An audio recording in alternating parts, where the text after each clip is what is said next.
All right. So thank you all for being here. As I was starting to tell David, the way that I normally do these calls is I start with a sort of overview of the current media opportunities, but we reserve most of the time for open Q&A. And so since we're a small group, we'll have plenty of time to dive into specific questions that you may have about what you're working on now or what you could work on coming up. And so I'll start off by just introducing myself for those of you who I haven't met. I'm Flannery Winchester. I'm CCL's communications director. And so let's just go around quickly and do introductions just so that I know what chapter folks are in, if that's okay. So I'll just, David, I see you first, and then Sarah, and then Peter.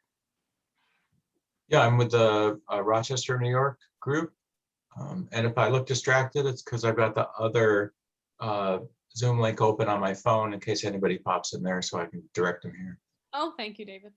Traffic controller and media manager extraordinaire. Sarah Brake, I'm a co-leader of the Portland, Maine chapter. Wonderful. And David, Peter Garrett here. I'm the state coordinator for Maine. Great. And Iona, the regional coordinator herself. Yes. I should know which chapter you're closest to, Iona, but The Columbia County, New York chapter. okay. But I also go to the New York City chapter a fair amount. Very cool. Well, so that answers my second question, which is I like to figure out who on the call is a media manager versus a group leader or has some other kind of title. Because one thing that I'm noticing is that there are a lot of group leaders doing media work. And so that's something that I'd like to help with moving forward is if you do have other responsibilities within the chapter, helping you figure out who could you maybe tap and identify to take on some of that media work, because if you're a group leader or a state coordinator or a regional coordinator, you've got your own plate full of responsibilities. And so so David, if I understand correctly, you are trying to get back into media work. You are not running your chapter, or is that correct? But you've been doing some other Yeah, I have been the media coordinator, and right, yeah, I've been dipping into some other responsibilities too, so trying to get up to speed. Gotcha. Okay. All right. Well, thank you all for that context. That is all very helpful for me. Since we're doing this kind of little series, I'm treating it as a little fact-finding mission so that I can make sure I have a grip on what's going out there in the field. So I'm going to put something in the chat now, which is a quick survey. And you guys, if you want to open it up and then do it after the call, that's totally fine. It's just like 5 questions, I think. Basically asking what parts of the media activities do you enjoy doing, do you feel like you can be successful with? What parts or what of the media activities that we offer are challenging for you or not fun? Which do you have questions about? Oh, you need permission. Okay, we are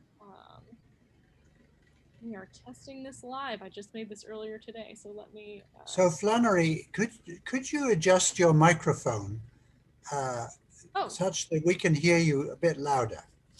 I don't have a separate microphone, so it's just my laptop. Can you? Yes, but you don't sound very loud. I think there is some adjustment. I've done it on mine, and it can be a bit of a puzzle. Audio settings in Zoom might be the fastest way. All right, let's see. Yes. Input. Oh, here we go. Is that better? Oh, yes. Yes, definitely. Okay. Is it too loud now? Or is that okay? No. Testing. Okay. I on my computer system preferences, I changed my input volume. So there we go. Wow. Good to know. Yeah, because actually sometimes I get that in other meetings. People say I'm quiet. I just thought I was quiet, but it was my computer. Okay, so let me try to adjust the. Okay, do not restrict. Okay, save. Okay, try clicking on that link again and see if you can get into the survey now. It's good. Yes, Yeah. that's better. Perfect. Yep. So if you want to click through this now, you're welcome to. If you'd rather save it and do it quickly after we close the call, that's fine too. But basically, I just want to hear from you. What's your sense of the media activities that we offer right now? Do you which ones do you enjoy? Which ones do you find challenging? You can share why that's the case. And then also I want to know if there are certain things that we at the staff level provide that you find helpful, or if there's anything that you would like to see us provide that maybe we don't give you yet. And so, like I said, since we're doing this regional series, I'm trying to treat it as a little bit of a fact-finding mission to make sure that I'm kind of closing the feedback loop between you guys out in the field and me here on staff to make sure that we're giving you what you need and answering the questions that you have. So if you could fill out those questions at some point, I would really appreciate it. And then feel free to share also with anyone else in your chapter who's doing media work and may have an opinion on that.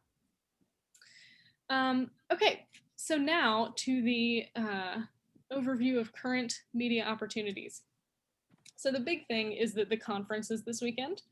So that's CCL's big June event. And normally that would be in DC, would be on Capitol Hill. It would be, a physical event, but of course this year it's virtual. But the nice thing about it being virtual is that you can invite local media to it. And so I'd say that's the best, probably the biggest media opportunity that you have right now is you could send local journalists the media advisory that we have listed on CCL Community. So I can share my screen really quickly and show you where that is. Just so you know exactly what you're looking for. So if you log into CCL Community, you can just type in local press release. It'll pull up this page, local press release templates. And that way you don't have to search through all the menus of Community. I know sometimes there can be a lot of different things to click. So you can just search right for your local press releases. And then this first one here is a press advisory template about CCL's June conference and lobbying. And so that's what I say, or that's what I mean when I say you could send out a press advisory, is you could download that document. And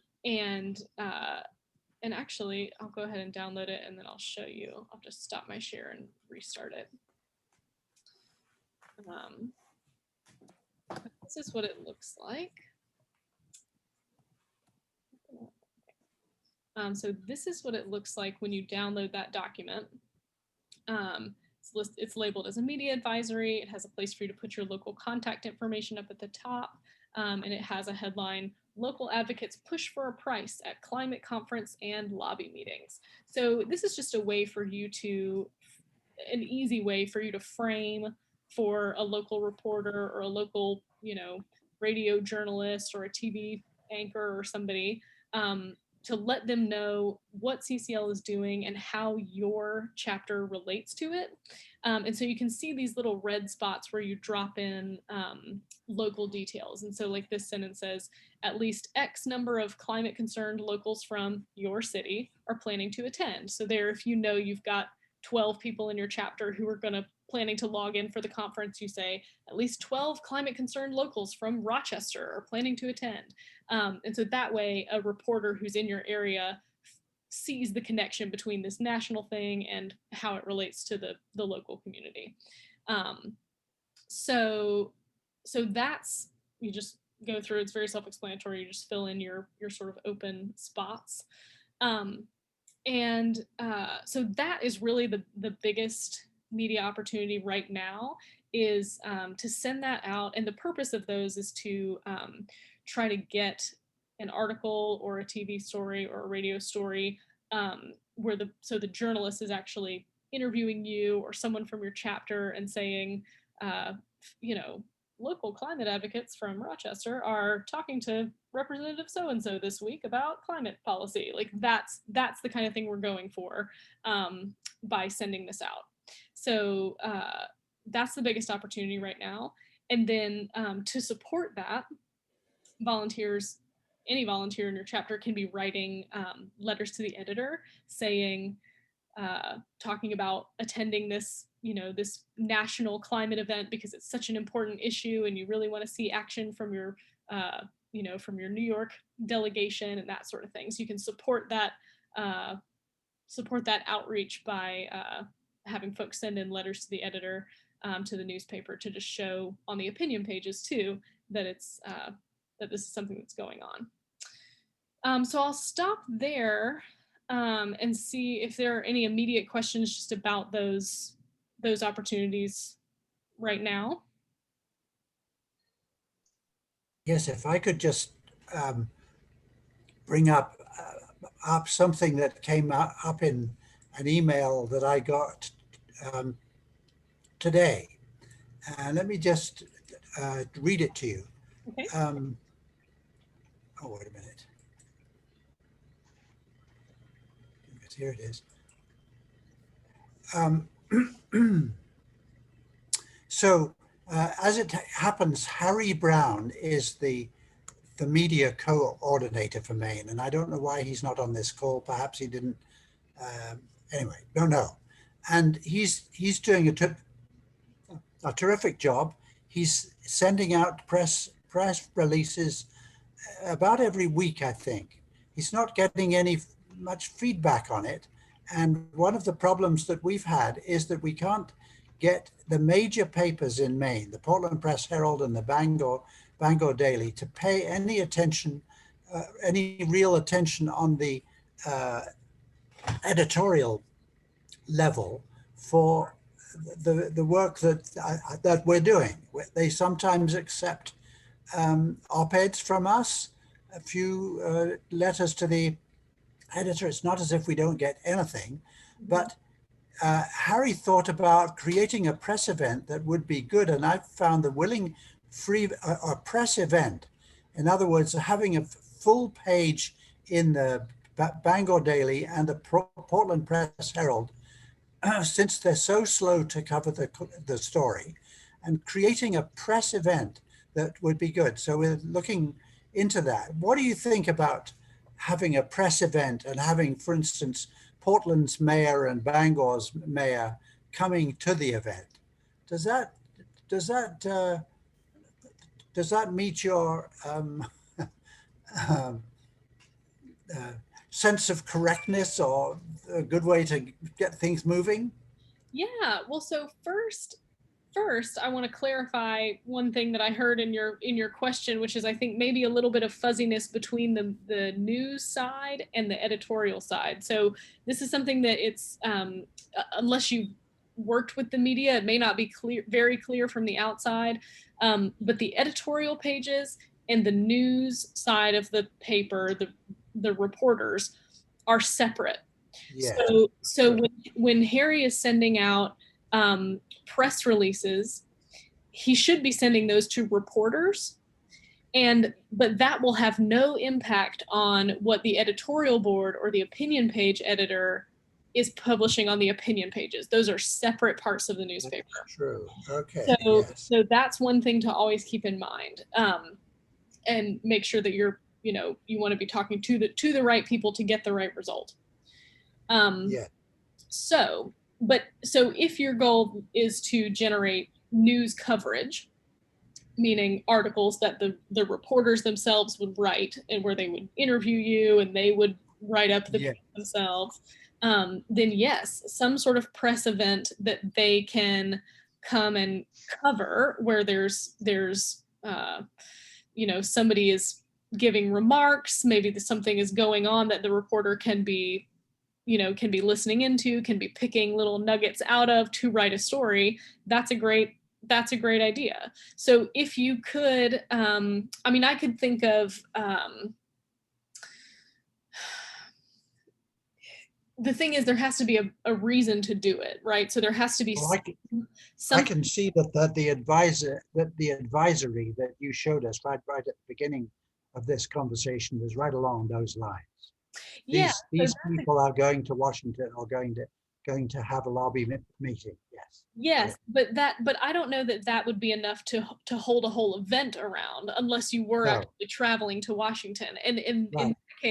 in that case, then I might suggest doing the event afterward, which would be, you send an advisory before, and then you say we will hold a press briefing with these 6 local, Yes. Yes. local people after they return from Washington, where they will take questions from local reporters about their trips, about their lobby meetings, things like that. Now, that I will say that can get a little sticky because we always want to be careful with confidentiality Yes. around lobby meetings. Exactly. So you do have to be thoughtful there. But one really good opportunity would be like if your chapter gets an endorsement, like generates an endorsement from a local business, or maybe you get a resolution passed or something like that. If you have a couple of those, you could hold a press briefing, a press event, where you have maybe 3 local endorsers talking about why they, in the last few weeks, have endorsed this policy.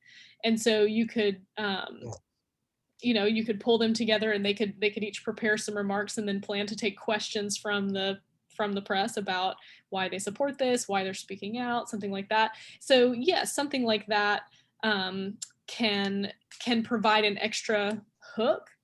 But again, I if you are wanting to see those papers give you attention on the opinion pages or give you an editorial, then press releases are not going to get you where you want to go. For that, you would need to reach out to the editorial board or to the opinion page editor and try to set up a meeting with them. And so we have resources to guide you for that too. But yeah, I just think about, you sort of start from what's the finish line that you want to cross, and then you work backwards to figure out what are the steps to get there. Thank you. Sure. I appreciate Peter's ideas because, our market in Rochester is sort of, I would say, in size between Bangor and Portland. We have one large-ish newspaper and then a small, what used to be a weekly tabloid and is now gone to monthly, and then a couple of rags. And it's just been hard for us to get anything. Sometimes we'll get an LTE. I think in the 2 years I've been doing this, I've gotten one of the several press releases I've sent has hit the print. But recently the new editor-in-chief of the big paper attended a Zoom event that another group had put on, which was an exploratory climate event, not that we hosted, but somebody else. But the problem is, I just have felt like we just don't have anything sexy enough to get their attention. It's like, oh, we're having a conference, yay, or here's the bill, and here's why people should support it, and they just haven't cared enough. But having a press event would be helpful, and the other thing I've been getting involved is with just getting endorsements publicized. And so, we have a lot of endorsers in the area, and it would be good, in addition, Peter, to the mayor and so forth, to have some business leaders who have endorsed the bill that we support be part of that event. And maybe that would help raise our profile a little bit. Absolutely. Like and I'll say, as you're working on those endorsements, that's something else that you can offer to the businesses as they, if they give you a yes and they say, they're enthusiastic about this, they want to see it move forward, you can say to them, well, hey, we maintain a press list of, local press. Would you like us to let the local media know that you've put your name, put your name on this, and that you're calling for this climate action? Would that be okay? And then we actually have a press release template that you can use for when you get an endorsement. So you can drop their information in there, and that should get somebody's attention, that a local, local business or a local business owner is, putting their their name and their reputation out there to call for something that Congress should do. I mean, that's interesting, especially if there's a somewhat steady drip of them, because then each time you send one out, you can refer to those other ones. You can say they joined the, this business, and this business in Rochester who have endorsed this policy. And you start to show the reporter where those dots are that they can connect to say, oh, something's really happening here. But then yes, if they're so committed that they would participate in an event and they would be willing to, to speak, then that's great too. And it's easy to do something like that now because you can plan it virtually. And so you can just have, plan for them to join on a Zoom and sort of do a panel style thing and invite the reporters to log in. And I also want to thank you, Flannery, for that press release idea for inviting the press to the conference. I had never thought of that. So that'll be a great way to try to get them hooked in. Yeah, definitely. And also, you mentioned before that it feels like you don't have anything sexy enough to like get their attention, and that the conference is just kind of like, okay, it's a conference. And there definitely is a little bit of an art to figuring out what is the angle of this thing for us that somebody might be interested in. And one thing that you can try at the local level is kind of a human interest angle. Like you can think about, is there anyone in your chapter that has kind of an interesting profile that could help you sort of back into the conference story? So for example, like if you had somebody in your chapter who is a working mom with 2 kids and is also doing this climate advocacy, that might be a little bit of a hook for a reporter to go, oh wow, this is somebody who's like really passionate and really, clearly doesn't have a lot of time on her hands, but is still going out of her way to do this thing. Maybe she'd be a good interview, somebody good to talk to. Or if you have somebody in your chapter who who is a business owner, or who maybe they taught at the, at a local school or something, like just some kind of human hook. Sometimes that can give reporters enough to sort of jump on, or if you have anybody young in your chapter, you can be like, oh, look, local high school sophomore is, going to DC to beg for her future, like that, things like that, kind of give them, again, like helps the reporter sort of see what the story can be. And then the only thing there is just to make sure that before you offer those people up, that that if the reporter says, yes, I'd like to talk to that person, or yes, I'd like to interview them, that that person will say yes, because you don't want to offer the reporter somebody and then have them get cold feet, and then you look like you can't deliver what you offered to the reporter, because then they won't want to come back to you. So you would just check that beforehand. But sometimes that can be a way to make something a little more jazzy. Yeah, make it more of a story instead of an essay. Yeah, definitely. And just kind of show the reporters like the different options. And I'll tell you, like, I do that at the national level when we're pitching the conference. If I get I usually will tell reporters, we have people from all 50 states coming, from all, political backgrounds, from all, racial demographics. Like we have all sorts of different people coming to this event. What kind of story do you want to write? And I can connect you with folks who fit that profile. So I'll offer them, do you want to write about people who have been affected by hurricanes or wildfires in the last year, and now they're coming to talk to Congress? Like, I can find those people for you. Do you want to talk to young people? Do you want to talk to veterans? Do you want to talk, I can sort of show them the opportunities by just giving them some examples, and then sometimes that opens doors. Thank you. Yeah, sure.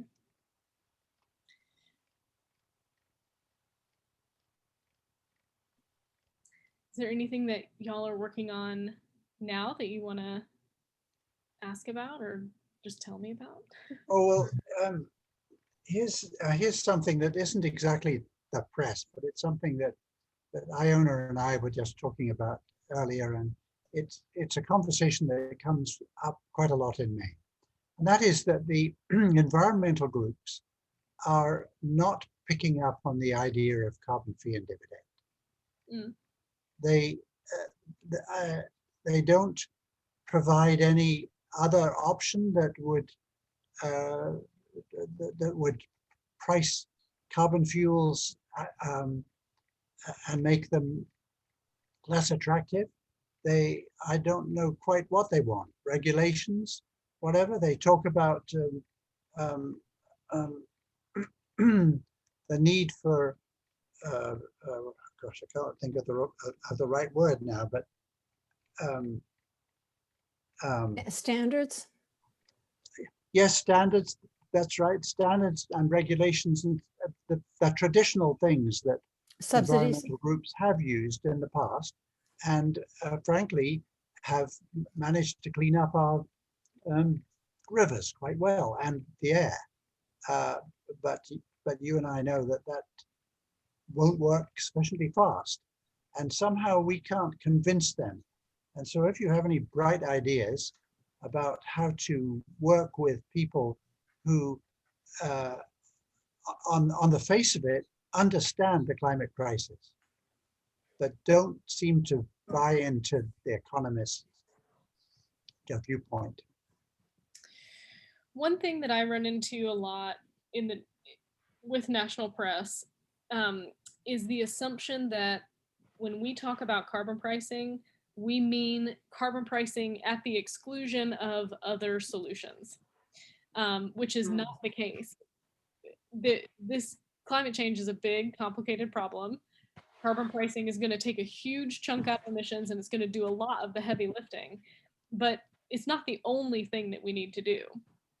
And so, so I might suggest seeing if there's a way you can take a sort of yes and approach to other organizations who are advocating for other things, where you can say, look at what they're suggesting, see if there are areas that might complement a carbon price or that might exist alongside a carbon price just fine, and say, hey, I really like what you're advocating for here.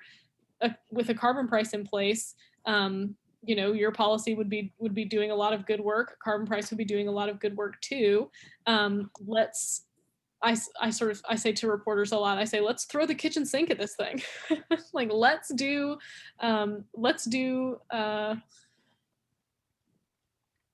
everything that needs doing. And I'll say part of the reason that I have been using that as a sort of an angle with reporters is because they're watching very closely the national narrative around climate policy. And with the Democrats in the majority, the narrative around climate policy in general has been much more varied, I guess. Like, there's a lot of talk about a lot of different kinds of solutions, and so reporters are interested to hear when I say, sure, like, let's do a lot of things, but one of those things that we have to do is carbon pricing.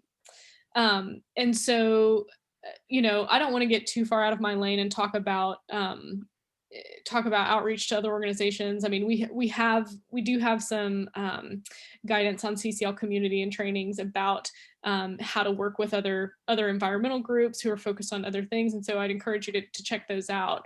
But in general, I mean, that's the approach I take when I'm sort of navigating the media narrative. Is I don't try to draw a really hard line of carbon pricing or bust, because that's really not that's not the reality. That's not CCL's real position. It's not useful for bridge building, as you're finding out, so I think trying to take that sort of yes and approach and finding where there might be, in a very CCL way, finding where there might be common ground that we can then build on to say, let's move forward together. Yeah. So Thank you. that's helpful, but cool. Sarah, if Yes. Harry were on this call, what would he ask? Oh my goodness, I have no idea.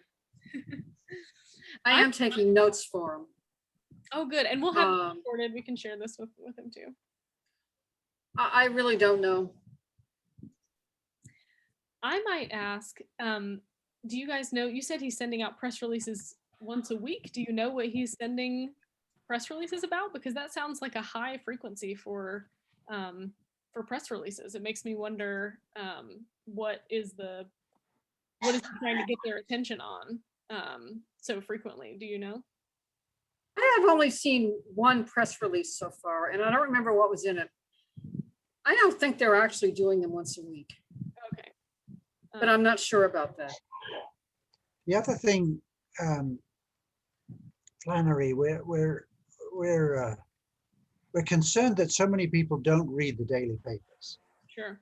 and so we're beginning to make uh, articles suitable for the weeklies and monthlies, which around here anyway are free. You can pick them up at the local coffee shop, and we have a feeling that there are some people anyway who don't subscribe to a daily paper who might actually read stories in those. Sure. And then we also, just like you, are concerned about social media and how to get the word out with social media.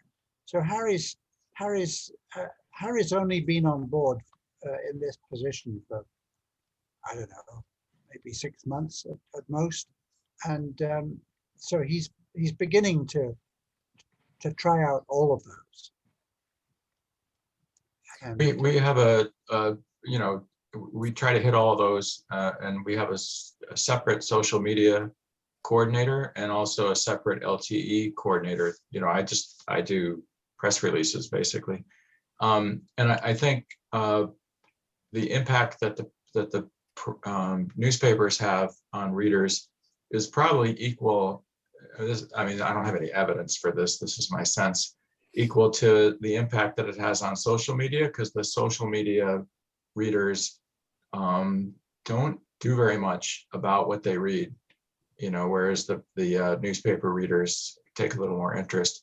And also what appears in print media especially has a bigger impact on our legislators than just on readers. I mean, we definitely want to influence the legislators, both by the media and the people who vote for them. Yeah, I think I'm glad that you said that, David. That's a really good point. That, you know, anytime you're working on print media or coaching anyone in your chapter to work on print media, one thing to really encourage them to do is, as much as you can, mention your members of Congress by name, because then wherever it's published, it's the readership becomes secondary because you've made sure that you've written it for your audience of one, which is them, or really the audience of a handful because their staff too will see it, and that's really the most valuable thing that you could do with a piece of media is make sure that they see it. And so yeah, that's a good, I'm glad that you raised that sort of effectiveness point. Here's another thing that I remember hearing a little while ago, that if you get an op-ed or a letter published, you should definitely send it to the office, the name where the name is mentioned, and get into conversation with a staff person about that particular thing. Have you heard that followed? I seem to remember that Sam Daly Harris made a special point of that, and I don't know that many CCL people actually do that. Yeah, so we definitely do want the office to see it, and it would be great for them to see it from us. But since CCL has the unique structure where we have a liaison designated to talk to that office, I would recommend, rather than you sending it yourself, I would recommend that you give it to the liaison of that office and say, here's something you can use to, you know, as an excuse to reach out to your contact again, or something that you can send to the office, because the liaison is the one who's handling the communication regularly with the office. And so it keeps things cleaner if just one primary CCL volunteer is communicating with that office. But absolutely, yes, when you get print media published, make sure the liaison has it so that they can use it however is most beneficial for their relationship. And so maybe it's sending it then, maybe it's printing it off and then walking in with it for the next meeting with a big stack of them. You know, there's that can be up to the liaison, but I would definitely encourage you to get the print media that you have published over to your liaison so that they have it in their toolbox. Yeah. Thank you. Sure. And one question that occurred to me. So David, you said you're focused on, or that you have someone who does letters, you have someone who does social media, and you send out press releases. Have you coordinated any with other chapters in your area? Are there other chapters in your metro area? Forgive me for not deeply knowing New York geography. That's fine. Not in our metro area, but there are other areas. Most of them are smaller. Our chapter's fairly active for our part of the state, and they're just struggling to, get by. So they don't have, for instance, a media coordinator. Okay. So no, we haven't. I've offered to do some of that, in conjunction, and just haven't heard back. Okay. Because that's a big question in my mind, and something that I think I would like to figure out how to advise y'all on is the best way to coordinate among chapters for media work where it makes sense. So so something like this where, like, if, as you're saying, you guys have a robust chapter but other chapters, maybe throughout the state are smaller and don't have dedicated resources, maybe it would make sense for you to build out your press list to include some key reporters from those other areas. Yeah, that's a great idea. And to know who, like, if you could maintain a list of, so when you send something out, you're hitting not just Rochester, but some of those other smaller spots, so that those reporters do know this chapter is there and those folks are there in their community. And maybe even if you could have a short list of who, if you get a bite from those reporters, like who you could go to in each chapter as a spokesperson, on the off chance that you get a reporter to bite, but they're not, they're from one of those smaller papers, that you could say, oh yeah, well, you should talk to so and so, the group leader of this other chapter, and you can sort of connect the dots. And so that just might be one way to think about kind of expanding, because if you're going through the process of sending something out already, if you just expand your list a little bit, then that might help cast the net a little wider. Yeah, that's great. Cool. But yeah, like I said, I don't have a good grip on how chapters are successfully coordinating between each other in metro areas or across a state for media stuff. And so that's something that I want to learn more about. What have people tried? What's working well? And then maybe be able to move to some recommendations of, how what's able to work in other places, and so we can sort of try to replicate that elsewhere. Well, Maine is a pretty small state, and we have a statewide media team. Peter Garrett has been wonderful setting up these state teams, and one of them is a media team, and it's headed by Harry Brown. It's got members of, I think, 5 chapters, and we meet once a month to he developed a whole media strategy plan. Well, we did. And we meet once a month to strategize and decide where we want to focus on our energies. That's fabulous. Well, so I didn't realize that Yeah. that's a statewide effort then. That's great. Yeah. Have you guys thought about, I mean, it's no secret to you that your senator is Susan Collins. Have you thought about any way that you can use that sort of those statewide connections to maybe do, I don't know, if there's some sort of like a joint, maybe like a joint op-ed push across the state for people from different parts of the state all calling on Susan Collins to, to support a price on carbon or something like that. Like, have you thought about any, or I guess maybe just tell me more about how you're using the statewide connections, like to so far. Well, I would say that we do have op-eds and letters published in the major newspapers, not only Portland Press and the Bangor paper, but also other papers, the Brunswick, Augusta, Waterville, Lewiston, and a lot of them, not all of them, they reference King and Collins whenever we can. Great. That's so, yeah. Yeah. Hi, Peter Dugas, Hi, Flannery. Iona. Hey, Hi, Peter. everybody. Hello. He's also from Maine. Oh, wonderful. He just got Flannery. off a different meeting, and so I just managed to text him the. Thank you.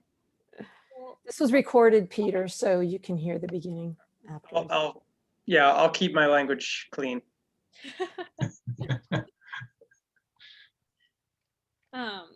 Actually, Peter, the most helpful thing, you'll find two very helpful things in the chat.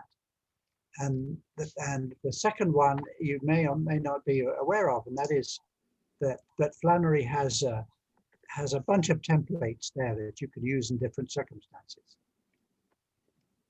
I'm putting them in the chat again because unfortunately a feature of Zoom is that if you join, when you join, you can't see what was chatted before you joined. Aha.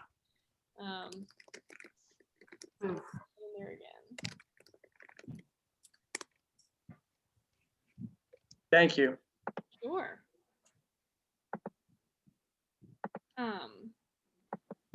Well, So yeah. go ahead. No, I was just gonna say, is there anything you wanna ask or share about media work? Anything top of mind? No, I don't know what ground you've covered, but maybe I'll start talking for a bit and then just because I don't know, we've had our frustrations with the media outlets, particularly the two biggest papers, the Bangor Daily News and the Portland Press Herald. We've tried a lot of different angles to get their attention, and I've had a couple of very good meetings with the opinion page editor at the Press Herald. Both of I think it's a similar situation up in Bangor, but we were it's great camaraderie and a lot of common ground, and really winning case was or they seem to be quite on board. This Greg Kessich fellow from the Portland Press Herald, when we meet with him, and then the meeting ends and weeks go by and no follow-up emails and we hear nothing from him. And each time it's been, the meeting ended with, how close are you to writing an op-ed saying that Collins and King should endorse this? Or how close are you as, for the paper to come out and endorse this? And he says, both times in two different meetings, 18 months apart, he said, I think we're pretty much there. Doesn't seem too hard. And then we hear nothing from him. Wow. Yeah, it's mind-bogglingly frustrated. That is crazy. However, I've discovered that Greg Kessich also likes to take early morning walks around Portland around 6:15. So I've been running into him a few times, getting up early. He's got like sunglasses on and headphones on. He's like trying to block out the world, but I can get through to that. And we also, and I don't know if you guys must have been talking about the frustrations with the Economist letter that we must be talking about that. We a didn't lot. talk about that. We didn't Oh, get to that. no kidding. Okay. So we have many of the economists that signed the Climate Leadership Councils, or the document there, the big economist letter nationwide with over 3,500 economists. I think 26 of them, or 20 in Maine, were on that original document. Michael Jones, one of the signatories, who is a CCL member from Brunswick, headed an initiative where he got 28 economists from the big Maine universities, which is University of Maine, Bates, Colby, Bowdoin, and University of Southern Maine, on board. And we made a big press release. My wife actually worked on that along with Harry Brown, and again, like, crickets in response, which has been very frustrating. So the latest thing, and the thing I just sent you this, Peter Garrett, was to actually try to do similar to what we did with when Shelley Pingree, our District 1 representative, became an original co-sponsor of the previous incarnation of the bill in the previous Congress. We threw a party and had a big press, kind of like not a press conference, but a party celebrating the fact that she became a co-sponsor, and invited meeting. We got some press coverage. We got some TV and radio coverage from that. So that's the thinking that Harry Brown came up with, was to go in that direction with this. And I've actually found a venue that would do it for free, if we do it on an off night, in exchange for encouraging our volunteers to drink some beer. We get a free space at a brewery, and bring a PA and a microphone and a bunch of propaganda, and invite the press to that, and TV stations like we did last time. There's a bit of an issue in your inbox, Peter, between Michael Jones feels like it's a little bit weird to have it be a CCL event when it's kind of this economist letter is not necessarily everybody's a CCL volunteer, but I feel like there's enough common ground that could be, and it's such an opportunity, especially leading into these June lobbying meetings at a pivotal time in a pivotal state. I feel like it's an opportunity to get something flashy besides just continuing to pound away at phone calls to these frustratingly recalcitrant editors. Yeah, I think that's smart to do something like that if you're willing to put in the legwork to pull it off, which it sounds like you are. Then I think that's you could get a lot of value, especially since you've proven it out before, right? You've tried it, it's gotten you the kind of coverage you were hoping for. I wouldn't worry about it being a CCL event versus the Economist statement not being strictly CCL, because just because you're organizing it doesn't mean that that CCL has to be front and center in the programming or the coverage. So like you can organize it and get everybody there and do all the behind the scenes stuff, but then the message that comes across that night is, wow, tonight we have 28 economists from Maine who are all supporting this one policy. Like we're going to hear from some of them about why this policy would be so good for Maine and why Collins and King should support it. And like that's what would come through in the coverage. And so I wouldn't worry at all about people splitting hairs over like who's exactly putting that message out, and that because the focus will be on the economists.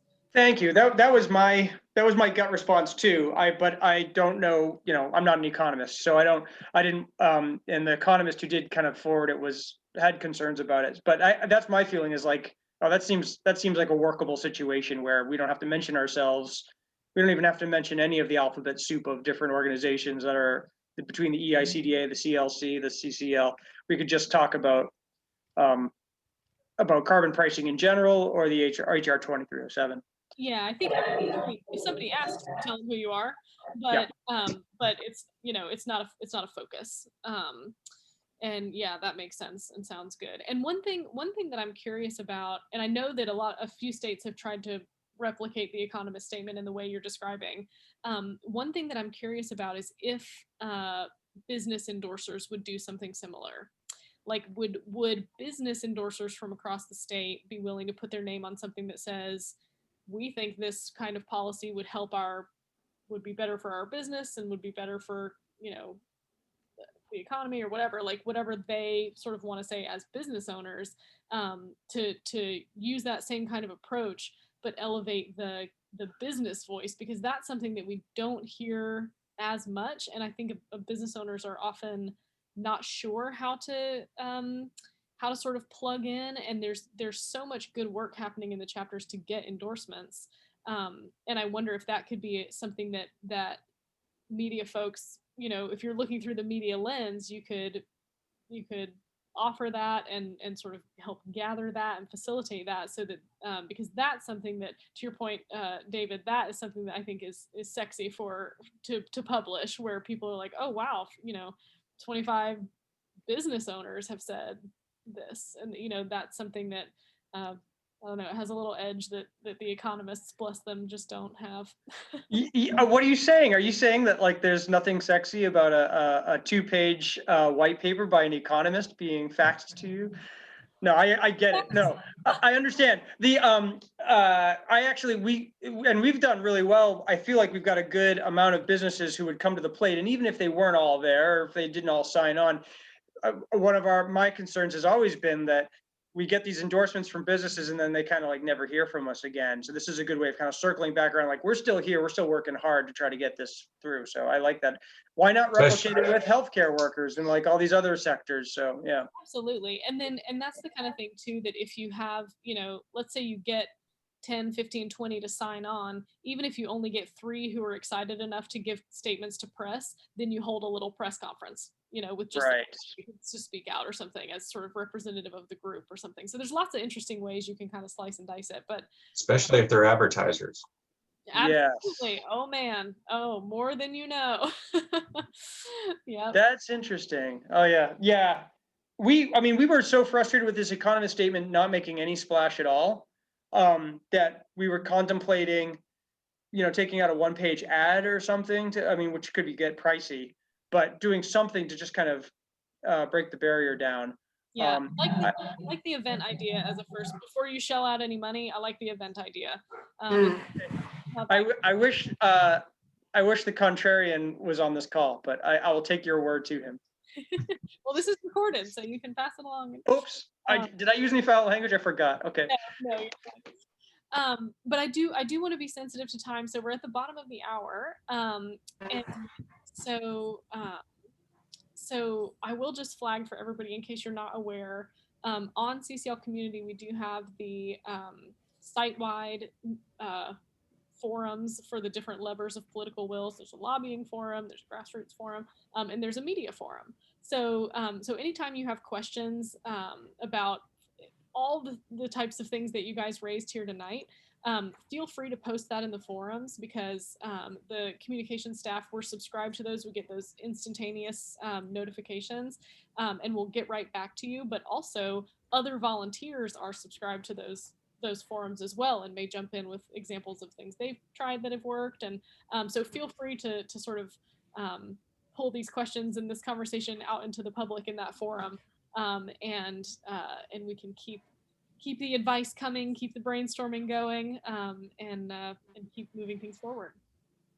May I just mention one other thing that we're doing? I'm not sure if you're aware, Flannery, that the Portland chapter has a monthly column in a local Portland community newspaper called the West End News. Oh, great. Yeah, we've got a number of new members from reading the articles, which is always exciting. Yeah, that's wonderful. Yeah. So yeah, if you ever have questions about like how can we use this article to be the most, make the biggest impact right now, like what's the latest and greatest from DC or from kind of the national angles that that we can kind of plug into our column, feel free to reach out to me, and we can Thank you. together on some ideas to get the most bang for our buck out of that column. That's great. Yeah. Okay, thanks, Iona. Iona has to go. Yeah, I got to go. Bye, Iona. Thank you. This Bye-bye. is great, Flannery. Thank you so much for this. My pleasure. Bye-bye. Bye. But Thanks a yeah, I lot. think let's close it all down. I will put this recording on CCL Community. I'll post it in that forum that I mentioned, and so feel free if you want to share it with anybody else in the region, or revisit anything we talked about, or feel free to use that however it's useful. Thanks Thank very you, Fran. much. Okay, See you, thank you. everybody. Thanks so much, everybody. Great Good night. ideas. Later. Bye-bye. Bye-bye.